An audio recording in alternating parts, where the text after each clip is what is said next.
We just said everybody can wear a hat. The Mm, higher the better. So I was intending to do that, but we're part of the hat club here. Al's gone to get his hat. JD probably has one. Good morning, JD.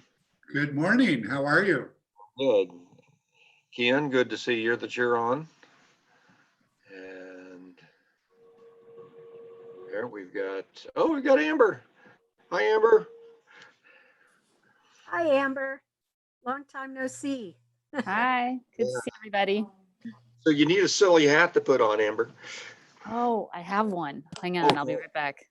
Yeah.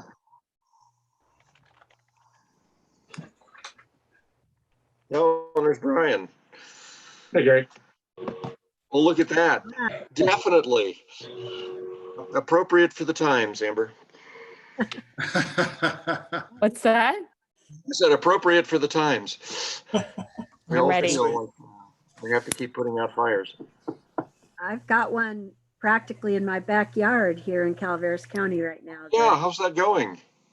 It's 50% contained and only 2 structures have burned and they're not homes.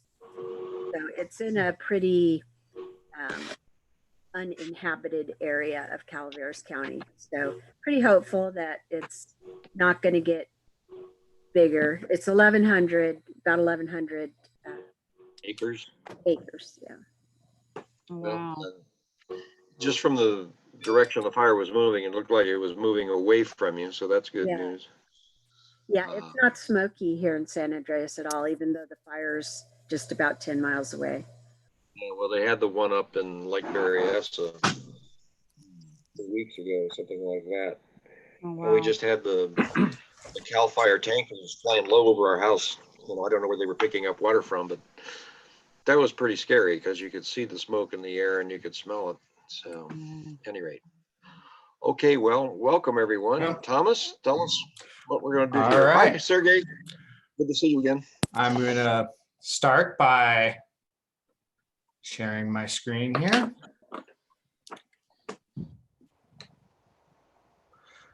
All right, and also in your guys's, sorry, my computer's being a little slow. All right, also in the chat, I'm going to immediately share with you guys the slides that we're working off today. So that way you can follow along locally. And also, I put a lot of links into these slides. And you know what? Mary, who helped me with Weintraub Tobin setting this up, she put a whole lot of links in their slides too. Oh, good. So I really want to make sure that you get in there and make use of the look slides. and look at these slides. Yeah. Well, thanks for doing that, Mary, and great hat, by the way. All right. So Oh, no, I here- can't see Mary's hat. I got to go look for her. Let's see. Oh, nice. I like it. I was All right, so inspired just- by yours, Laura. Ah.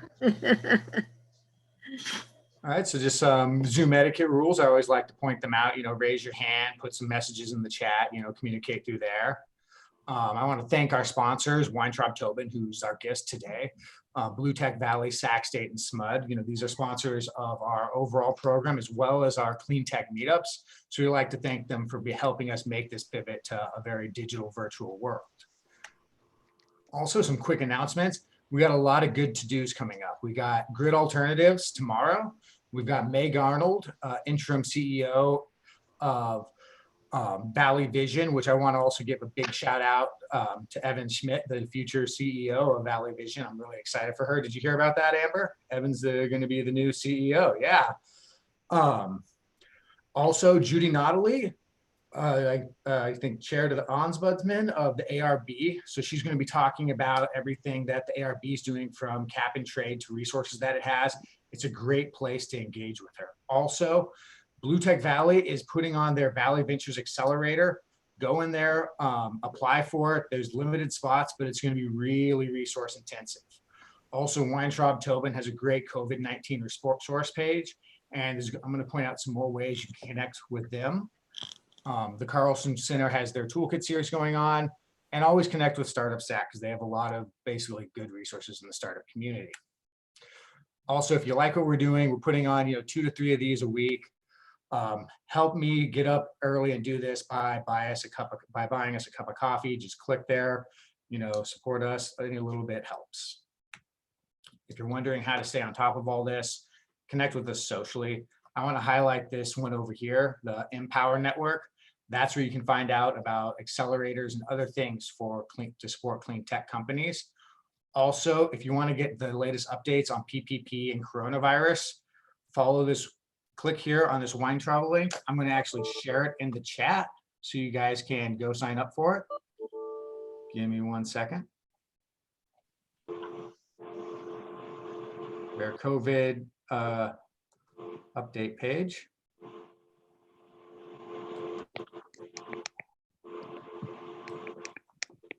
Thanks for doing that, Thomas. The way that works is that we have created a resource hub on the website, and anytime anybody writes anything about related to the COVID pandemic, whether it's employment or about PPP issues or real estate issues or intellectual property issues, or we have free webinars, they all go into the resource hub. And what Thomas is sharing right now is a place you can sign up to just get a notification anytime something's posted to that hub. So thanks for doing that. All right. Oh, back. Sorry. And without further ado, I'd like to welcome Weintraub Tobin attorneys, Andrew McCarthy and Aman Badyal. They're going to be talking today about the PPP, and I'm going to quickly share their slides. Give me 1 second here.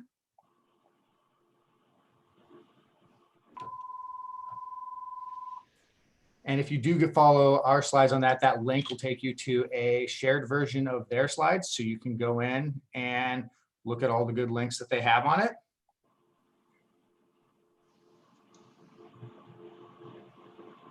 And when you guys say next slide, I'll click on to the next one. So I'll let you two take it away, gentlemen.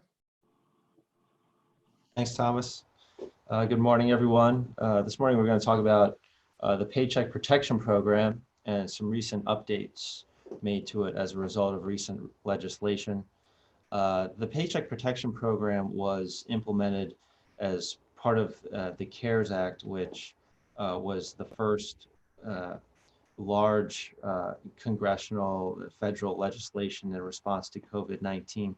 There have been other responses, but the CARES Act was the big one. And the Paycheck Protection Program, the PPP, was intended to keep employees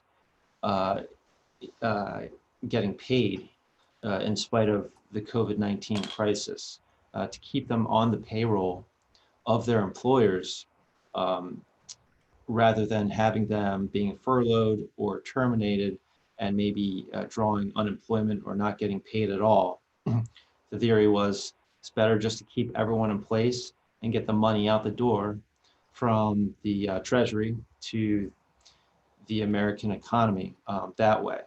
So it's more, you hear a lot about loans. It is a loan program, but the intent and the big benefit is for these loans to the recipients is that they turn into basically grants, free money, if the borrowers comply with certain requirements in order that they become forgivable loans.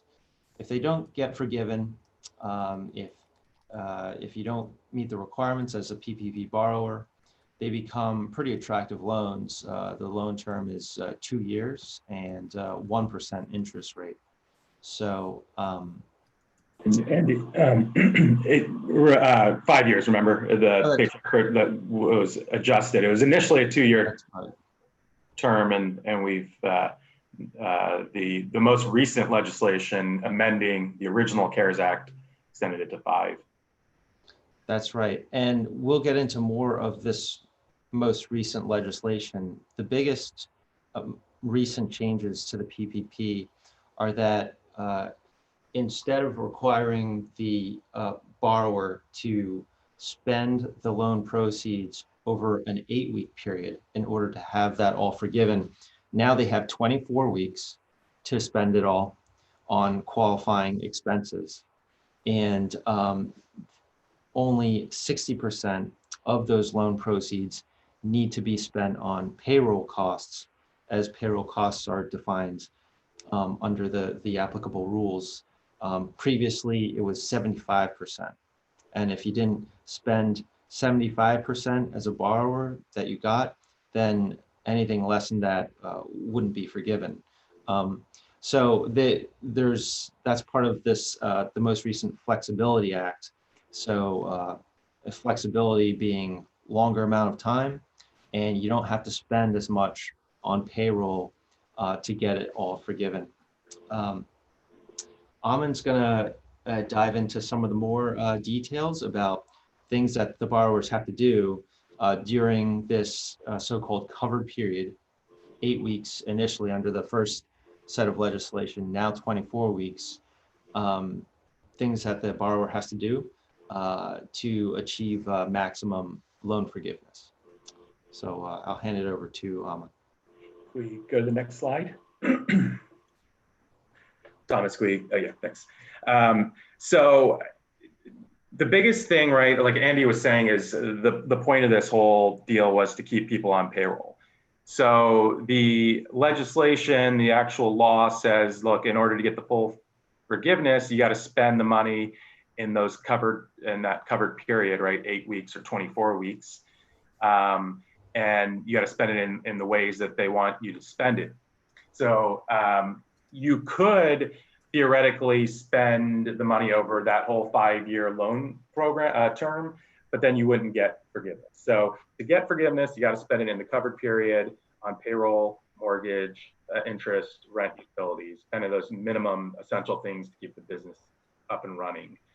So when this whole pandemic ends, hopefully things just bounce back. In order to get, in addition to spending it on those things, you need to comply with some other rules, right? So one, you got to maintain your staffing levels, meaning no cuts and full-time equivalents. So full-time equivalents is basically you take all the hours worked and you divide it by 40, and that gives you number of full-time equivalent employees you have. So during that covered period, you need to maintain the same number of full-time equivalents as you had either last year during the same period or a comparable period last year. Second, you can't cut your compensation or salaries that you pay by more than 25%. So if you cut by more than 25%, you get a proportionate reduction or a dollar for dollar reduction in the amount of loan forgiveness. However, both of these requirements have two big exceptions. In some cases, the exceptions kind of swallow the rule. So if, for example, you cut your full-time equivalents, right? So your staffing level, or you cut your compensation that you pay to employees earlier this year, prior to April 26th, you can restore those cuts by the end of the year and still get full loan forgiveness. So let's say, mid-March is when everything kind of went haywire. At the end of March, beginning of April, or even towards the end of April, said, hey, look, we don't need all these people. We need to let some of these people go. And you did that. And even during the covered period, you didn't bring them all back, but you did bring them back before the end of the year. You could say, hey, look, I've now restored all those pre-April 26 cuts, so don't count those against me. That's obviously a huge exception to the requirement that you not cut salaries or staffing.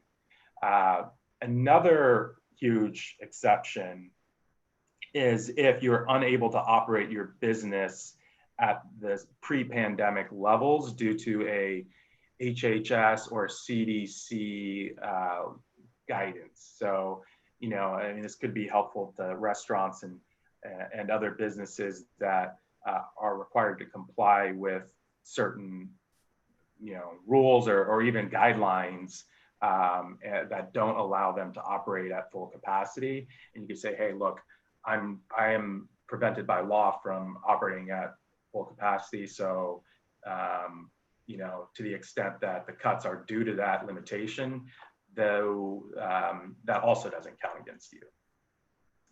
Monica, Okay. two, maybe you were going to touch on this, but one small observation, one higher level one is that, and if you're trying to restore those levels of staff, but the people don't want to come back or they can't because maybe they're taking care of people at, like children at home, for instance. And so if they refuse to come back, if you document that, like a letter going out to them saying, hey, we'd like to bring you back. We got a PPP loan. We want to spend it on staff. We want to pay you. And then they say they don't want to go back to work. That won't count against you as the borrower / employer. You won't suffer a reduction in the loan forgiveness amount. And then secondly is there's like maybe a double-edged sword to this longer 24-week period, because that potentially, if you take advantage of that, it extends a period of time when you're subject to reduction in the forgivable loan amount if you don't maintain the staffing levels and pay. So. Yeah, that's right. And so I guess we'll discuss that 24-week period. So if you took a loan before June 5th, you can choose between an 8-week period or a 24-week period. If you get the loan after June 5th, you're stuck with the 24-week period. And sort of these questions they're hard to answer in abstracts because it's really a math problem. You need a spreadsheet and sort of run your expenses through the spreadsheet and say, okay, well, here's how much we could spend in 8 weeks. Here's how much we could spend in 24 weeks. There's not like a one size fits all. Okay, 24 is better than 8 or 8 is better than 24. Initially, well, one is, your loan amount is 2.5 times your monthly comp, right? So a lot of people, depending on, how much rent you're paying and whatnot, you may not even be able to spend it all in 8 weeks, particularly if you had already cut people and you get the loan and now it's going to take you some time to bring your people back. So again, it's a math problem at the end of the day that needs to be solved as to whether 8 is better than 24. And I think a question popped up across my screen. You shouldn't need lender approval to switch from the 8 to 24-week period, because it's purely about the 24-week period versus 8-week period is purely about loan forgiveness, and the lender shouldn't, it's not really relevant to them. So we'll go on to the next slide. Unless Andy, you had anything else on that one? No, I think the 24-week versus 8-week is just a function of when you get the loan versus when the new Flexibility Act came out. Although the people that got the 8-week period can choose to stick with the 8-week period. Right. And so we kind of already touched on all these issues as well here. One additional thing on that covered period is, in order to sort of line up your covered period with your compensation timing, they allow you to say, okay, well, let's say you got the loan on what's today, June 18th, and your next pay period is, today's June 18th, say your next pay period is June 20th, just to make it easy. You could start your covered period for purposes of determining how much money you spent on payroll on June 20th, just so that your covered period and your compensation period line up. That doesn't change the rules for the amounts you spent on mortgage interest, rent, or utilities.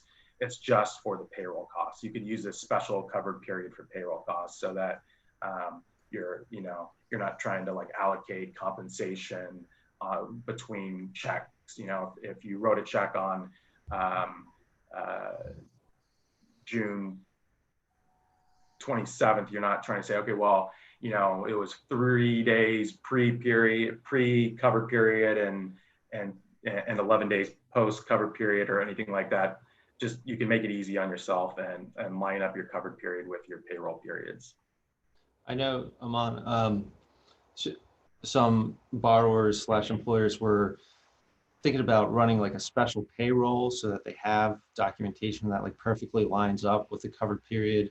But now this alternative payroll covered period gives a little more flexibility so that the employer doesn't have to worry about that. And when it comes time for loan forgiveness and providing substantiating documentation, they should just be able to provide the payroll records for the normal payroll period.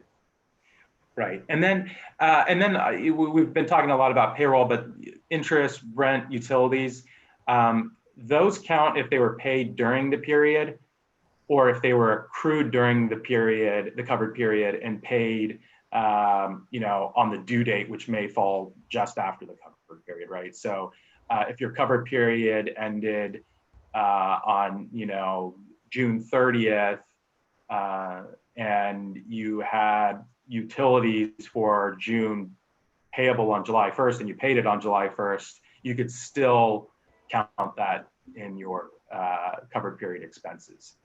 Yeah, that was a topic of some uncertainty before based on just the inherent ambiguity of the CARES Act and then the rules. Was it incurred or paid or incurred and paid? But now it's either one. So you don't have to pay it. You just have to incur it. And pay it when due. Yeah, exactly. Yeah. Okay. We'll go on to the next slide. We're going to save a lot of time we're going to try to save a lot of time for questions because I know everyone's probably read a lot of these basic rules, but so we're just going to go through a lot of the basic rules so everyone's on the same page, and then we'll have time for a bunch of questions at the end, hopefully. So this is another thing, right? Andy already touched on the Paycheck Protection Program Flexibility Act that was passed earlier this month. Changed the 75% expenditures on payroll costs down to 60%, which is great for borrowers. And the rest of the definition is still basically the same as it's always been. Payroll includes, compensation, salary, wages, commissions, bonuses, and even tips. But the cash compensation is capped at $100,000. Again, that's just the cash compensation that's capped at $100,000.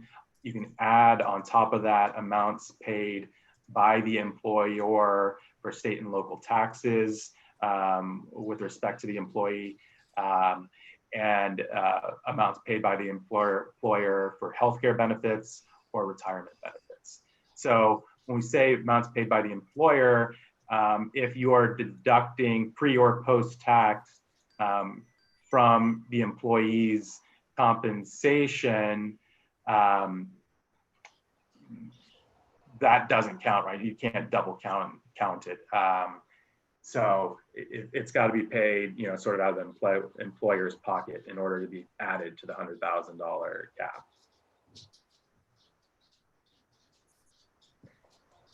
So I think we're ready for the next slide, unless Andy, you wanted to add anything else there. So like we were saying, that if you have questions, we're open to them.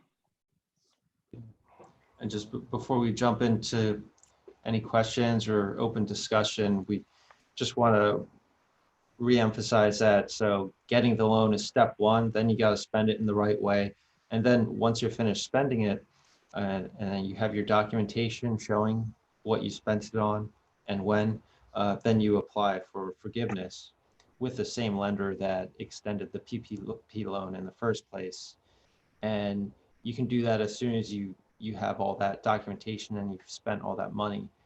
And you don't want to wait too long. I think because if you wait as long as I think 10 months, according to the PPP Flexibility Act that came out fairly recently, then it can just convert into a loan at that point. Yeah, so 10 months after the end of the covered period, like Andy was saying, for that period of time, you don't have to pay any interest on the loan. I mean, it's only 1% interest anyway, but the rules say, look, you don't pay any interest until your forgiveness application is acted upon by SBA. So the way it works is you apply for loan forgiveness. There's the applications online. I think Andy actually posted it to the group chat here. It just came, it was just updated yesterday or maybe the day before. And so you submit that to your bank. Your bank has 60 or 90 days to act on it. Then they submit it to SBA, and SBA has 60 or 90. I can't remember which one. One has 90 and one has 60. I can't remember which. It comes out to 150 days total.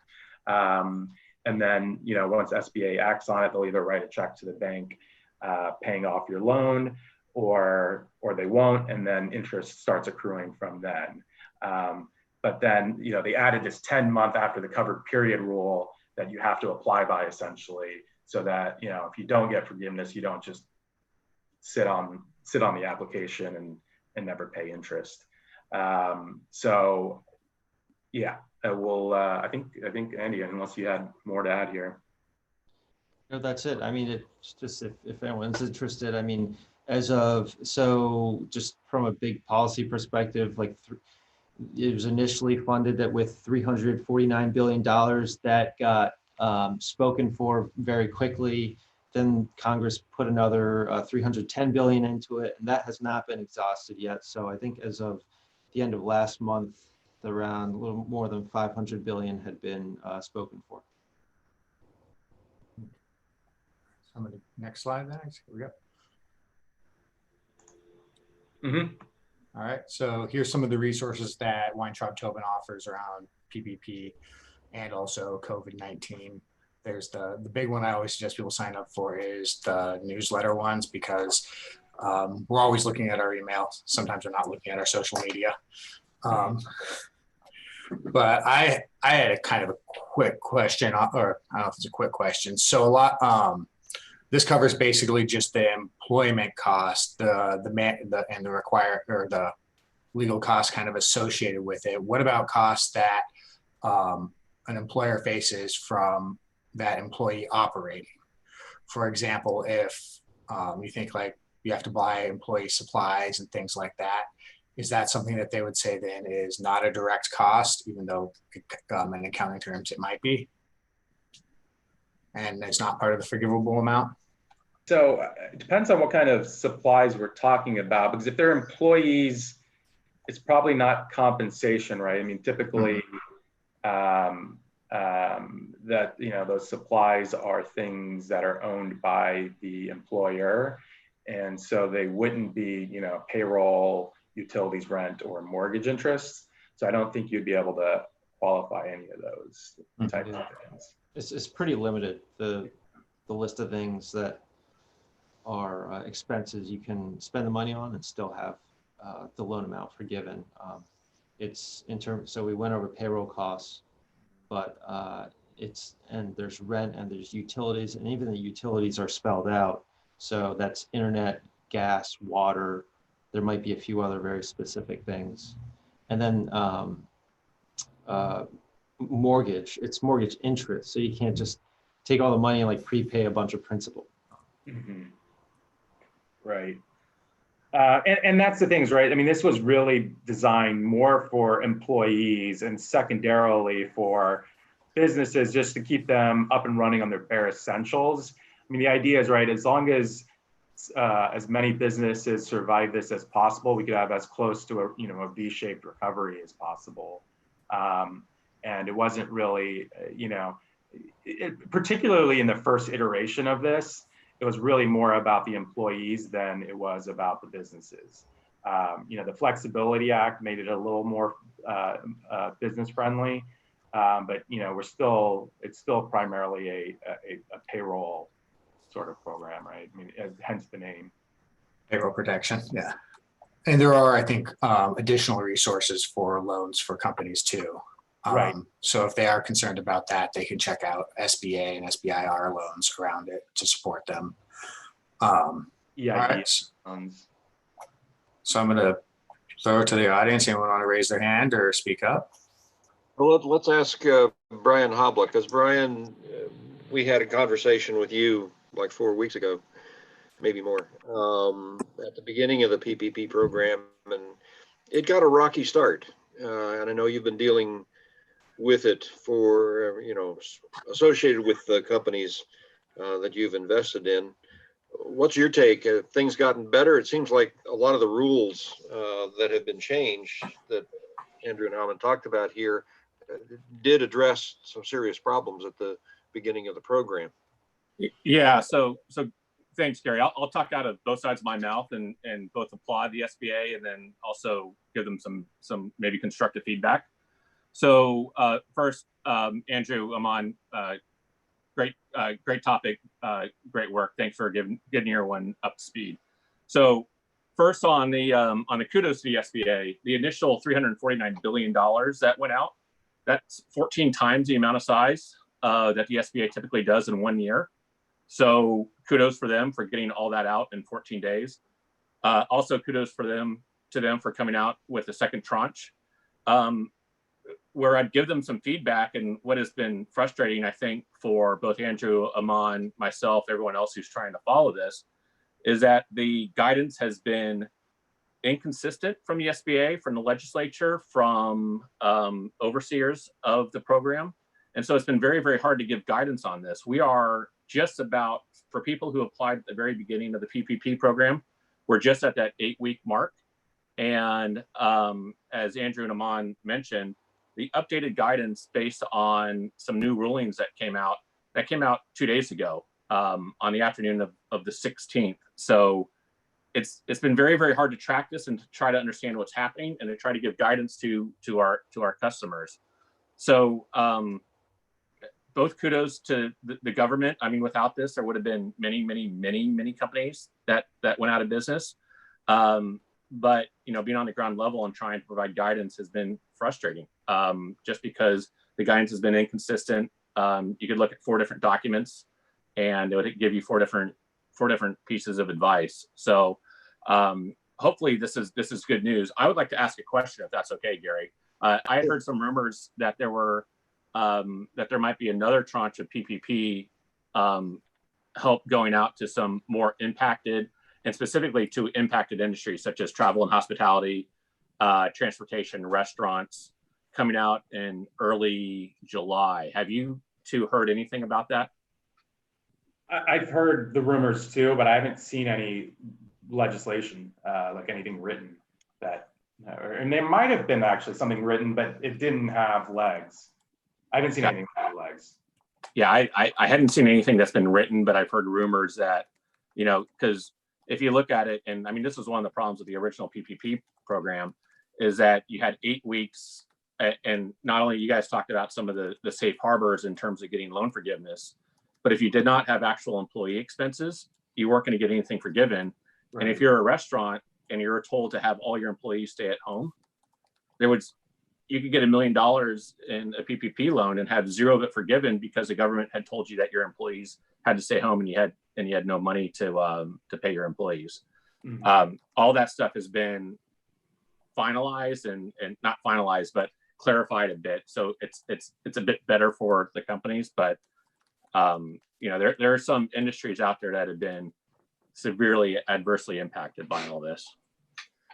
I want to call on Gene Fox if they want to ask. They had a question that they sent to me, I think, in chat. They might want to ask publicly. Gene? Okay. Yes. So we got our loan at the beginning. And my confusion is, if we're supposed to be paying it, the rules said start paying it back in 2 months. Do we have to set that up with the bank? Is the bank going to notify us? If it has to be paid back is real ambiguous right now. Does it or does it not? And when do the payments start? No, the payments don't start for you're clear on the payments for a while, right? So not even any interest until so the payments don't start until you've applied for loan forgiveness and the SBA has acted on your application. If, for example, you're not going to apply for loan forgiveness because you didn't, spend on payroll, for example, you just paid your rent over some period of time, you would have up until 10 months following the covered period, right? So I mean, you basically have 24 weeks plus 10 months. I mean, you have like 14 months, whatever. So we spend it on payroll. We're spending it on payroll. So we have to apply for the forgiveness loan, this link right here that you've got, correct? Correct, those loan application, forgiveness applications, right? Okay. Yeah, that's what's had to been very clear in the public that, well, you got the loan, but, and this is what I was afraid was going to happen, that there would be like a bait and switch thing going on because they're not clear. So yeah, I hear about the filing for the forgiveness application, which is exactly why I'm here today. So thank you. Yeah. I would say make sure that you do talk with your bank on it, because just like the public, a lot of the banks are still trying to play catch up with a lot of as the new rules come out. So you want to let them know that you're paying attention. Thank you so much. Appreciate it. Hey, Al Rich, you had been trying to use this program, and you know, rocky start way back when. What's your experience? Did you finally get the loan, and how's it working for you? Yeah, it finally did come in, and we put into our payroll, account at the bank. We just put the whole amount in, and we figured that would kind of make it clear that we're paying for payroll because it's coming out of a payroll account. I trust that was a smart thing to do. If not, please let me know. And so, you know, it's being depleted. I think we didn't get it. We got it fairly recently. So obviously we'll be going into the second round, and it's been very helpful. We probably will use 100% of it for payroll as opposed to anything else. Well, the news is good that you got it, but Aman or Andy, any advice on just putting the whole thing in his payroll account at the bank? Is that good practice? If you intend to spend it all on payroll over the covered period, then yeah, it makes it easy to document, right? Here's the deposit, here's all the withdrawals, and there's not a lot of room to argue. I've heard some borrowers opening up another account to dump the proceeds into initially. But just so you can track it. Yeah. Yeah, we already had the account, so we just dropped it in. All right. Okay, any other questions? Okay. Is spending the remaining 40% non-payroll portion mandatory during the covered period? This is from Sergey. Do you want to amplify on that, Sergey? Yeah, so I think I understand the question. So he's basically saying, look, okay, fine, you have to spend 60% on payroll, but what about that other 40%? Can you wait and spend that later?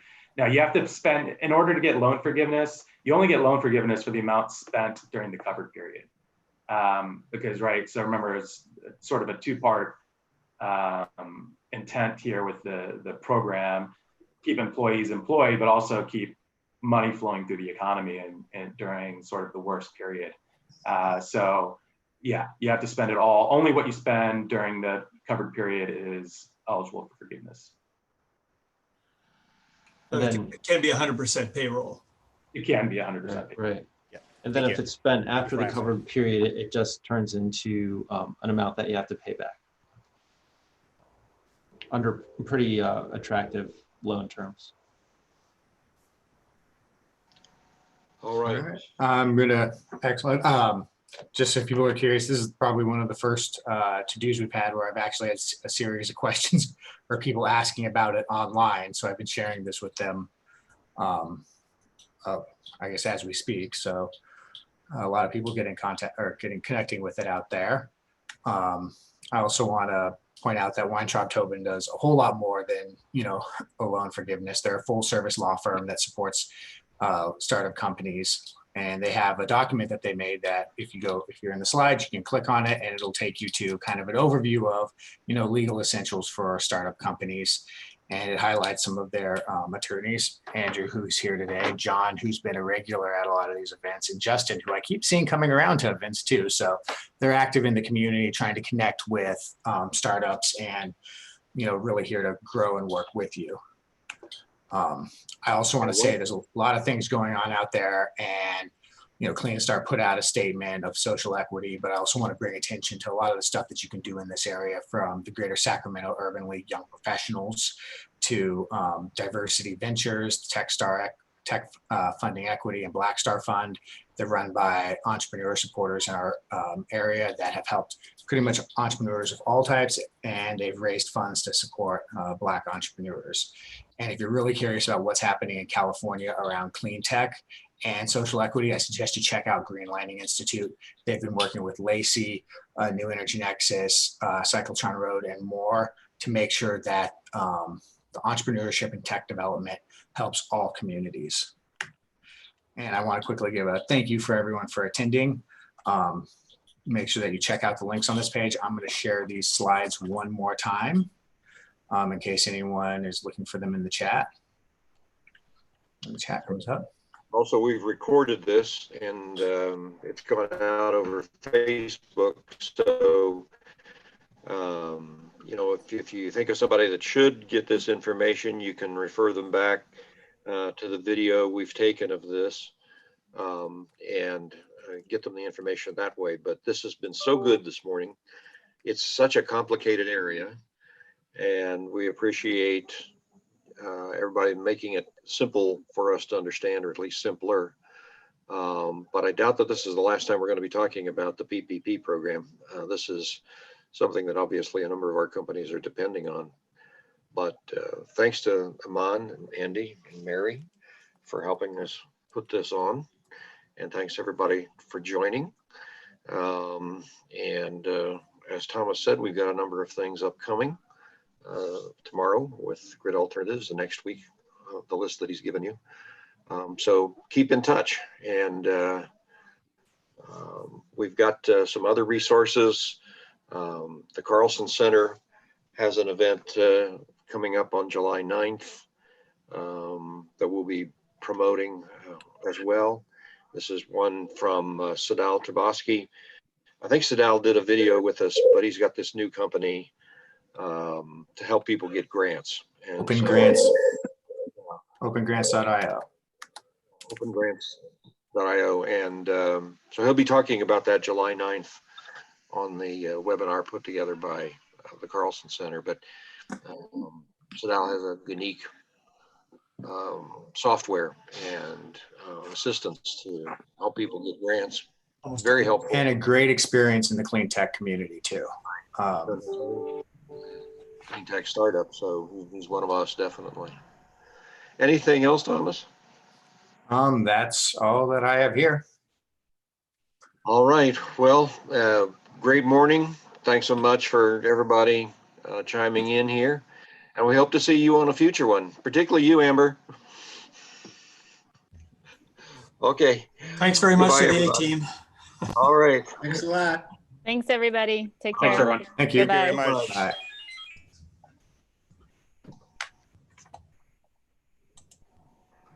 All right. Oh, thank you, Aman, and thank you for making this far. I think it went really well. Good. And I literally had people on LinkedIn and Facebook messaging me about it as we're doing it.